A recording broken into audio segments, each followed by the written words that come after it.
Hello and welcome to Breezy Chatter. Today I'm going to be talking about Temptation Island, Season 5, Episode 3. So let's get started. The ladies and gents are returning from their dates, and it looks like the women that were not selected for dates baked some treats for the guys when they return to the villa. We see Tia, she's showing some interest in Great, and she also said that if she sees something that she wants, she tries to go after it. And if she doesn't get it right away, maybe eventually she will. And Great says that he likes that she speaks her mind. He likes that she took the initiative. And of course, we know that Tia and Rob were sort of getting to know each other. And Rob scoped the whole convo. So he went over to the guys, Great specifically, to ask him what happened between him and Tia. And Great just told Rob that Tia was showing some interest in him. And Rob said he was just about to ask her to go on date number 2 with him. And he said that he should probably start getting to know other women. He hasn't been doing that. And then we have the girls' villa. We have Paris. She's talking about how much she enjoyed her date with Christian. And she said if the cameras weren't around, that she would have topped him off. And of course, the guys were sort of shocked to hear her say it because she said it in such a casual way, like she was ordering breakfast. It sounds like Paris and Christian made a connection of some sort. And then we have Tammy. She steps to Great. She wants to know what's going on, where things stand between them. And he said, I was just about to ask you to go out with me on date number 2. And of course, she started smiling and they are going on a date. We also see Rob and Christopher. They're talking. And Christopher does ask Rob if he sees himself leaving the island with Vanessa. And he says he doesn't know because when it's good, and when it's bad, it's bad. And then we have Maricela asking Sebastian on a date. Paris is taking Tajik. And then Great decides that he's going to break the news to Nafisa and let her know that he's taking Tammy on the date. And of course, Nafisa feels away because she is really feeling Great. And she said because he's going to take Tammy on a date, she's not going to meet up with him for cuddles later on that day. So I guess he's on punishment because he didn't take her on date number 2. I mean, you went on the first date. How many dates are you supposed to go on? He's getting to know everyone. But anyway, it's date time and we have the guys riding ATVs and the ladies going bike riding. We see Hall and Michaela, they're talking, and Hall is so ready for a family. He wants that family like yesterday. Then we have Paris and Tajik, and they're talking. And Paris is starting to realize that, yes, Tajik is easy on the eyes, but he's a little immature. It's hard to have serious conversations with him.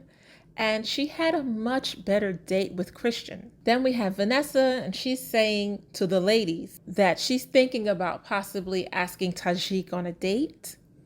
And then she also told the ladies that she would appreciate if they didn't date Bryce. So Paris was like, hold up. Excuse me. You want to date a guy that I'm interested in, but you want us to not date a guy you're interested in? That's not how it works. And then, of course, it's party time. So the theme for the guys' villa is burlesque. We see Michaela dancing with Great. We have Chris and Abby dancing. And we also have Rob. He's dancing with Desiree. And we also see Rob talking to Desiree. And he's telling her that he feels like they have a connection. And Tia, she saw them. She saw them cuddled up and she was starting to feel a way by it because she said that Desiree told her that she's not attracted to Rob at all. And she told her that several times. Desiree did explain to Rob that Tia is her best friend. And she feels a little conflicted about having a connection with him at this point. So Desiree tells Rob that he needs to have a talk with Tia. And Rob says, well, let's talk to her together. And Rob, he calls Tia over and he tells her in front of Desiree that he feels like they have more of a friend vibe. And he's more interested in making a connection with Desiree. And while he's saying this, Desiree has her head down, as she should. And then Tia says, well, I would have preferred to have this conversation one-on-one, but she's here. And Rob was like, well, go ahead, say what you want to say. And then Desiree left and she told Rob, I feel like I'm one of the few women here that are actually looking for something, looking for a connection. And Rob said, I feel that I have a deep connection with Desiree. And he also said that he could see through all the BS. So, in other words, if Desiree was being fake with him, he'd be able to tell. So, he's not trying to hear anything that she's saying. So then Tia keeps trying to tell him she's not looking for a serious connection. And Rob tells her, I don't give a F about anyone but Desiree. So you think Tia would make the deduction, like he's saying to you without saying it to you, I don't give a F about you. And Tia is still saying, well, you should still give me a chance. And Rob said, the ship has sailed. Talk about cringe. It was so hard watching that. It's like, girl, he is not interested in you anymore. But I will say, I can't help but wonder if he's not interested anymore because he saw her talking to Great. Like, had she not talked to Great, would it be them all hugged up and dancing and stuff at the party? I have to wonder if his feelings were hurt, if he felt away because she was talking to Great. I also feel that Desiree, since Tia is supposed to be her best friend, why didn't she have a side conversation with her? I feel like 2 side conversations should have taken place. Rob should have pulled Tia and told her, and then Desiree also should have pulled Tia and talked to her. They should have both had separate conversations with Tia explaining what's going on, because she had different relationships with both of them. So I think it was in poor taste for Rob to just call her over and they're just sitting there saying, well, it's later for you. I'm with Desiree now. So, I kind of felt bad for Tia in a way, but I mean, this is the name of the game. All is fair in love and war. I don't think she knew Desiree before this show, so it is what it is, but it could have been handled better. At the ladies' villa, it's party time. And the theme is boys and babes. And we see Maricela. She's having a good time. She seems to be in really good spirits. She's got her roller skates. Paris and Tajik are dancing. Vanessa is telling Bryce that she wants him to be more affectionate towards her. And it seems like he's more of a laid-back, chill kind of guy. And he said he was just trying to let her do her thing. And Vanessa was saying, well, if you're not interested in me, then, just have fun with somebody else. Now, we know good and well Vanessa does not want Bryce to have fun with anyone else. And I also feel that Bryce doesn't need Vanessa's advice on how to mingle. He's been with over 90 women. I think Bryce knows how to get what he wants. And then we have Hall, and he's talking to the guys. This is the next day, and he's talking about Caitlyn versus Michaela. He wants the family, and he doesn't feel that Caitlyn is ready. He said that Caitlyn comes off as if she's doing him a favor. Like she doesn't want to have children, but she'll do it just for him. And it's making him have doubts again. And the fact that he said, it's making me have doubts again, makes me think that's the reason he broke up with her in the first place. She wasn't ready for the family. He left her, came back, and thought maybe they'd be on the same page, but they're still not on the same page. And Michaela did say she feels like Hall is the right person, but they're just meeting at the wrong time. She said if he wasn't engaged, she would let her walls down, and she feels really comfortable and safe with him. So it's bonfire time, and Mark lets the ladies know they are going to have their first bonfire without their significant others. And he starts with Caitlyn, and he lets Caitlyn take a look at Hall, talking about his desires for a family and really speaking highly of Michaela. And Caitlyn did tell Mark that she is not ready to have children. She said maybe in 3 or 4 years from now. I wonder if he's aware of that. And then we have Paris. She got to see Nafisa dancing on Great. She was giving him a lap dance. And we have Great saying that he does not want to think about Paris at this time. This is his free time. Why would he want to think about Paris? And Paris said that she could understand that he's happy to have some freedom. She said when they're together, she's really on him to do a lot of things. She's ready to get married because it sounds like she's trying to keep up with the Joneses. She did mention that her friends and family members, they're all getting married, and she feels like she should be next in line to get married. And she did mention how she's had a really hard life, and that Great, he doesn't really understand all that she's been through, and how he was raised. He had both of his parents.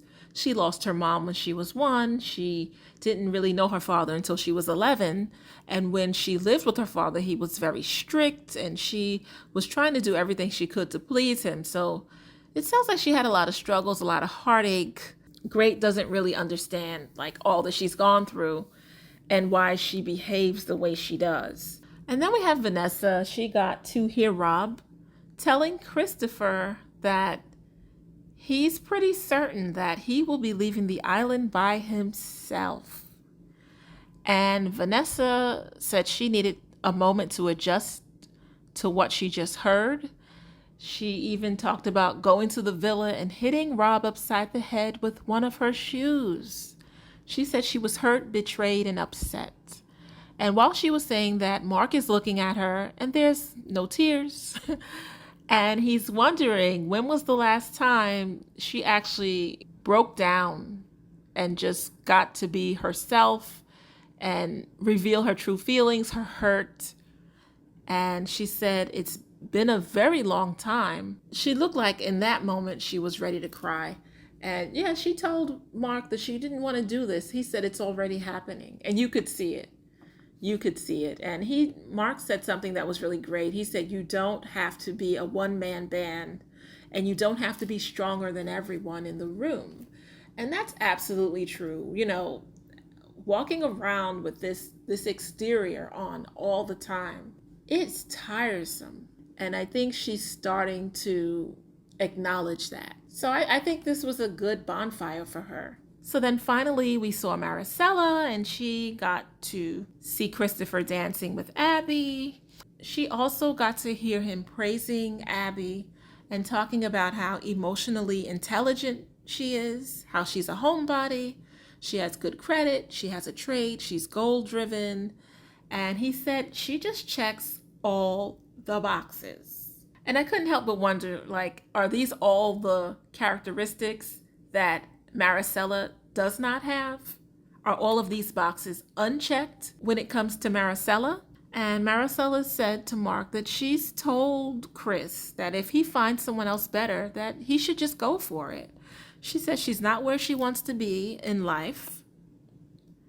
And she said she does try to gain his approval, and he is trying to, I guess, make her a better woman, almost like he's her savior, or she's this charity case and she needs help.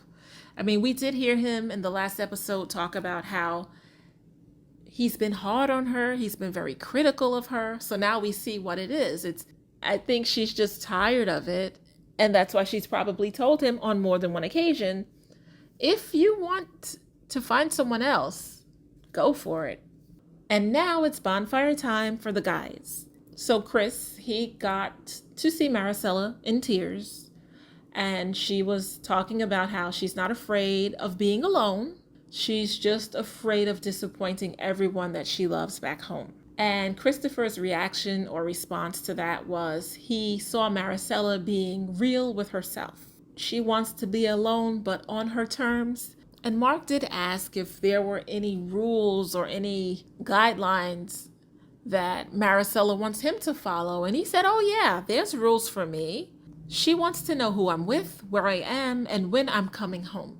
And when I heard that, I felt like you don't really have any rules. She just wants to keep tabs on you because you are ripping and running the streets. I mean, it probably hasn't even been a year since he stopped ripping and running the streets. They've been together for a couple of years. He's probably cheated on her and she's not secure in their relationship. Those are not rules. That's just her wanting to keep tabs on you. She's trying to keep up with you and find out what it is that you're doing. She doesn't trust you. And he also said that Maricela's not used to expressing herself. In previous relationships, she didn't have a voice. And he says it's kind of hard for her to find her voice in their relationship. And then we have Great. Great got to see Paris talking about how she's ready to risk it all. And we see Tajik giving her a lap dance. And then they show Paris saying that she would top someone off if the cameras weren't on. And the guys in the bonfire, they all had their mouths wide open. They couldn't believe she said that. And of course, that's when the credits start rolling. I will say this episode was quite entertaining. And what I like about this show is that although we have all these parties and people getting to know other people, there is some therapy happening. And I'm here for it. And that is my commentary. If you liked it, hit like, subscribe, and leave comments. Thank you for your time. Until next time, ta-ta.